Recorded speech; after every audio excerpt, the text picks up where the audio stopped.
Fala galera, beleza? Vamos começar aqui então com a correção do capítulo 8. A gente vai falar um pouquinho sobre a diversidade de ecossistemas na Terra, tá bom? Então bora lá. Bom, a número 1, galera, diz o seguinte, é pra gente dar o nome dos biomas, tá? Primeiro, a gente está falando só sobre os biomas terrestres, tá bom, galera? Então, característica do primeiro bioma aqui seria savana. Por que savana? A paisagem pode variar desde áreas mais abertas até matas mais densas, o que oferece a grande diversidade da fauna, que inclui os maiores exemplares de mamíferos. Só por essa principal característica aqui a gente já sabe que é uma savana, tá bom? Temos então a letra B, que seria a taiga, caracterizado por apresentar florestas coníferas. Só por essa característica aqui a gente já sabe que é o bioma taiga, tá? Que só nesse bioma tem essa floresta bem característica, tá bom?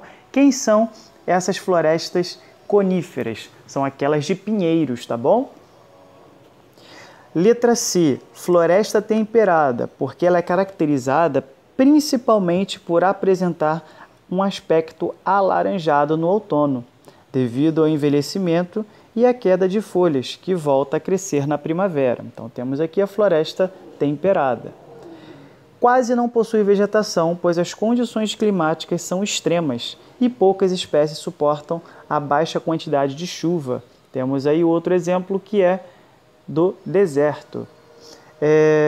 Letra E. Apresenta vegetação predominantemente composta por gramíneas, com pouca ocorrência de vegetação arbustiva ou arbórea. Temos os campos. Na letra F, temos sua vegetação é composta basicamente por musgos e líquens, tá? A união de algas com fungos, beleza? Que resistem ao frios intensos no inverno e brotam no verão. Temos aí a tundra, tá? Que seria aquela galera lá, seria esse bioma lá do Polo Norte, tá bom? Letra G. Apresenta vegetação diversa e densa, composta por árvores que atingem grandes altitudes sem perda de folhas no outono. Floresta tropical. Na 2 é para a gente dar o nome desses biomas presentes em cada região dessa daqui. Para isso, galera, a gente tem que olhar aqui na legenda. Então, essa partezinha aqui seria a quantidade de chuva, beleza? Ó, quantidade de chuva. E aqui seria a temperatura. Bom, igual que a gente viu quando a gente estava explicando lá os vídeos. Então, vamos olhar primeiro na região A. A região A, a temperatura dela, ela fica em torno de um pouco aqui... Parece que mais ou menos aqui um pouco abaixo de 25 graus, um pouco abaixo de 15 graus Celsius, um pouquinho abaixo, e chega ao máximo de 30 graus Celsius. Repara que a umidade, né, a quantidade de chuvas existente nesse local é quase nula. Não tem quase nada, não tem nada praticamente. Então, são altas temperaturas e baixa quantidade de chuva, ou seja, baixa ocorrência de chuva. Quem, na verdade, seria esse bioma? Os desertos, beleza? Temos aqui na região B. A região B, ela fica aqui, ó. Deixa eu botar a caneta. Ela tem aqui uma temperatura um pouquinho abaixo de 40 graus Celsius, e menos de 40 graus Celsius, e um pouco, aqui chega aqui em torno de 15 graus Celsius, 19 graus Celsius. Então ele chega ao máximo disso. Olha só, tem baixíssima temperatura, né? E a ocorrência de baixíssima temperatura durante praticamente o ano inteiro. Certo? Então, prevalece as temperaturas baixas. Então, que tipo de bioma temos? Então, a característica de um bioma chamado tundra. Tá? A gente meio que ficaria na dúvida entre colocar tundra e colocar a taiga, beleza? Mas só que a taiga, ela ainda tem um períodozinho que ela tem temperaturas um pouquinho elevadas, tá? Diferente da tundra. A tundra, praticamente, o que prevalece são as temperaturas baixas, tá bom? Na letra C, vocês reparam que o gráfico mudou completamente. A temperatura existente nessa região aqui, ela está em torno de 25 graus Celsius, um pouquinho acima de 25 graus Celsius, tá bom? E ela fica durante o ano inteiro, durante o ano inteiro essa temperatura, praticamente. Ela pode oscilar, né? Mas repara que a quantidade de chuva, ela é bem alta, beleza? Então, a umidade nessa região, a quantidade de ocorrência de chuva nessa região, ela é um pouquinho alta, beleza? Com temperaturas estabilizadas, né? Com temperatura normal, né? Estabilizada. Então, esse bioma aqui seria caracterizado como o bioma de floresta tropical, tá? A resposta correta aqui seria a letra C. E agora a gente entra nos biomas brasileiros. Então, vamos colocar na número 1 aqui, verdadeiro ou falso, e corrigir as que são falsos, tá bom? Então, na número 1, na letra A, a gente tem aqui o exemplo da Mata Atlântica. Tá? A Mata Atlântica e a Amazônia apresentam paisagens florestais, beleza? Com árvores que podem atingir grandes alturas. Correto, beleza? B. É falsa quando eu digo a Caatinga é caracterizada pelo clima seco, com pouca ocorrência de chuva, semelhante ao que acontece no Pampas. O Pampas não tem clima seco, beleza? E não acontece poucas chuvas, beleza? O Pampas ele é caracterizado por um clima úmido e com maior ocorrência de chuva, beleza? Também é falso quando eu digo que o ciclo de cheias do Pantanal é influenciado pelo clima da Caatinga, já que esses biomas estão geograficamente conectados. Bom, a Caatinga está lá do outro lado do mapa do Brasil. O Pantanal está praticamente no meio, beleza? Então, não é caracterizado, não é conectado, beleza? Então, temos aí, o Pantanal ele é influenciado pelo regime de chuvas. Esse bioma não é conectado à Caatinga, mas sim ao Cerrado e é um pequeno trecho da Amazônia, tá? Temos esse trecho aqui e que a gente tem que identificar qual bioma que está descrito nesse trecho. Vamos lá na interpretação. O Brasil é reconhecido como um país que apresenta grande biodiversidade. Deixa eu aproximar aqui. Grande biodiversidade. E a maioria deles ocupa vários estados do nosso país. Um desses biomas, no entanto, se limita apenas no Rio Grande do Sul, ou seja, lá embaixo do Brasil. Apresenta vegetação predominantemente composta por herbáceas e é muito utilizado para a criação de gados. A maior parte dessa área foi desmatada para dar lugar às lavouras, e ele se encontra atualmente bastante descaracterizado e ameaçado. Típico dessa região, esse bioma aqui que ele está falando é o bioma chamado Pampas, que é típico do Rio Grande do Sul, tá bom?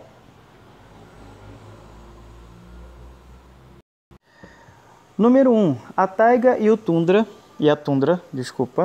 são caracterizados principalmente pelo clima frio intenso. Cite algumas diferenças entre esses dois biomas. Temos aqui então o primeiro. A taiga apresenta vegetação composta basicamente por árvores coníferas. Lembra?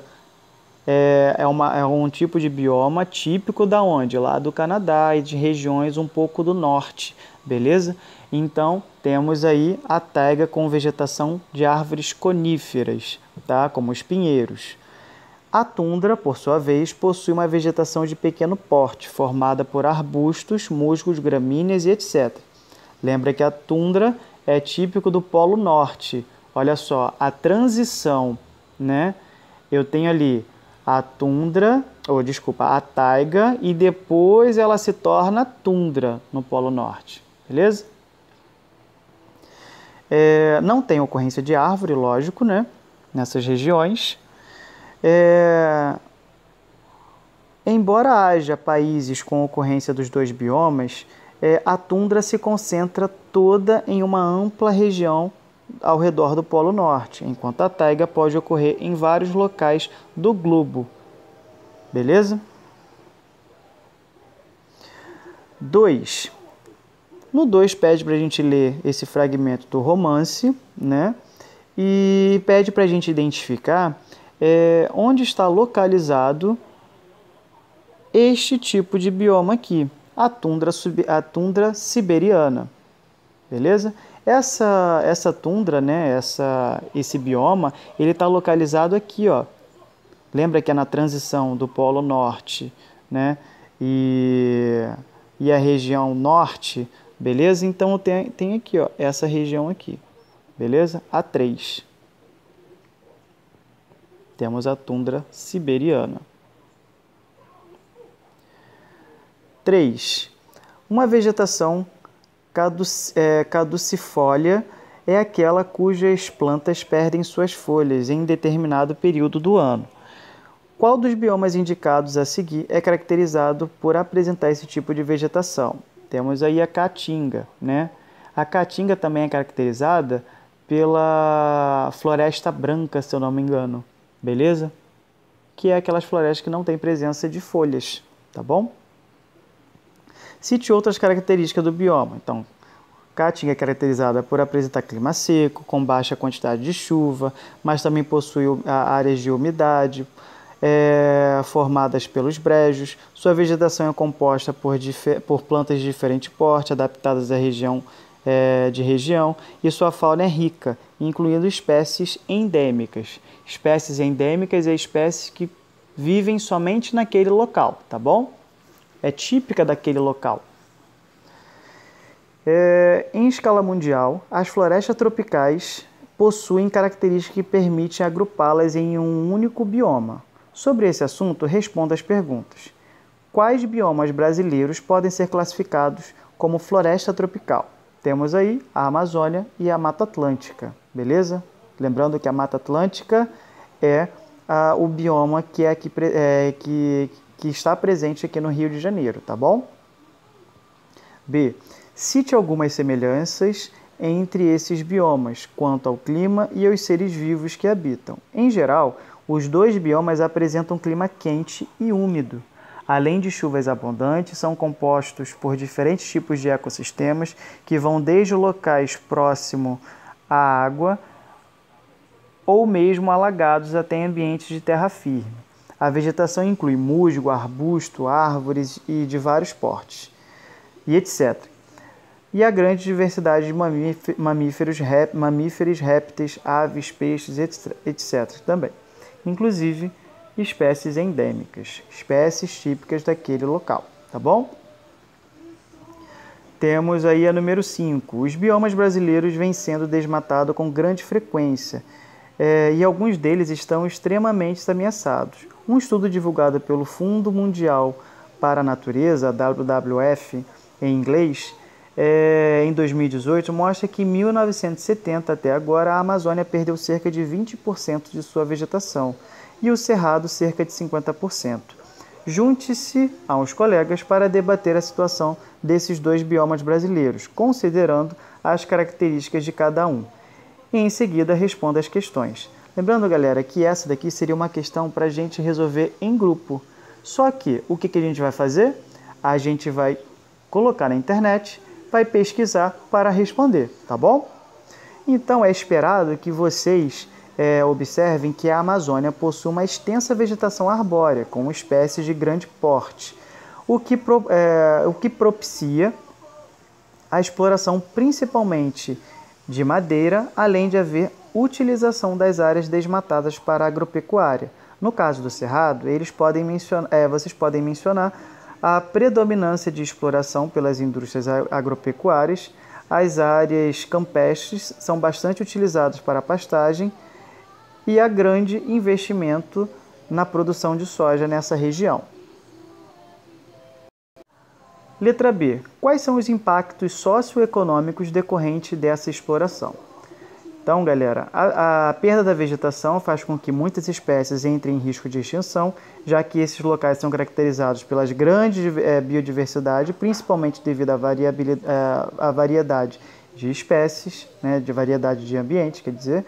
A destruição desses biomas também afeta a população que vivem na região, como indígenas, quilombolas, geraizeiros e ribeirinhos, influencia as condições climáticas do planeta. Além disso, é possível mencionar os impactos econômicos, já que muitas espécies vegetais são estudadas e utilizadas para a produção de medicamentos e outros.